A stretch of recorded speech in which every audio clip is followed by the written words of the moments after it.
800 kilometers east of Moscow lies one of Russia's most diverse cities. Steeped in both Russian and Tatar culture, Kazan is a captivating blend of the old and the new. And there's one place that epitomizes its many faces better than anywhere else. The Kazan Kremlin is probably the most popular place to visit in our entire region. Just by walking around it, you can discover the whole history of Kazan.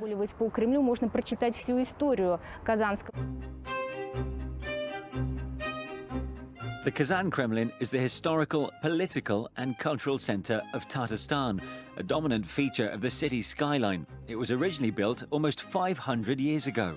In 2000, it was named a UNESCO World Heritage Site. The people of Kazan are fiercely proud of the pearl of our town. The Kremlin helps preserve our heritage, and it still shapes the mentality of the city.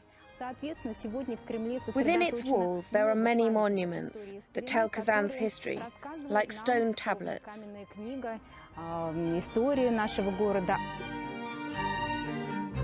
With the famous Annunciation Cathedral and Kol Sharif Mosque sitting alongside its other fabled structures, the Kremlin's grounds reflect the city's cultural diversity, with Muslims and Christians worshipping side by side. The leaning Soyunbika Tower is one of the most famous architectural symbols of Kazan.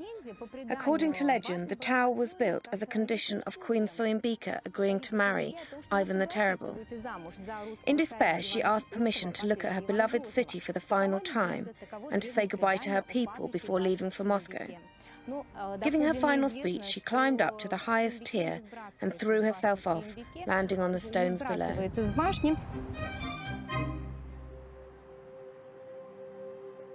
Such tales help to draw over 1 million visitors to Kazan each year, providing valuable income for the merchants who trade within the Kremlin grounds.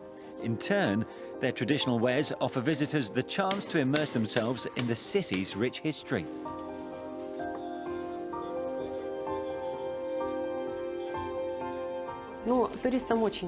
Tourists really like the clothes. It's not only people who come from Kazan who appreciate them. When you step into the costumes, it feels like you've suddenly appeared in a fairy tale. With all the ancient history that surrounds you in the Kazan Kremlin, you feel like you've become Soyunbika, or one of the Khans, or a great warrior.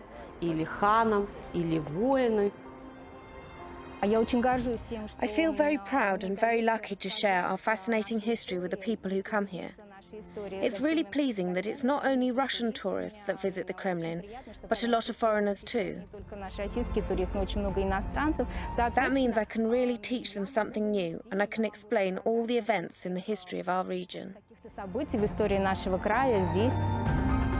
As one of the host cities in 2018, Kazan is set to welcome thousands of fans.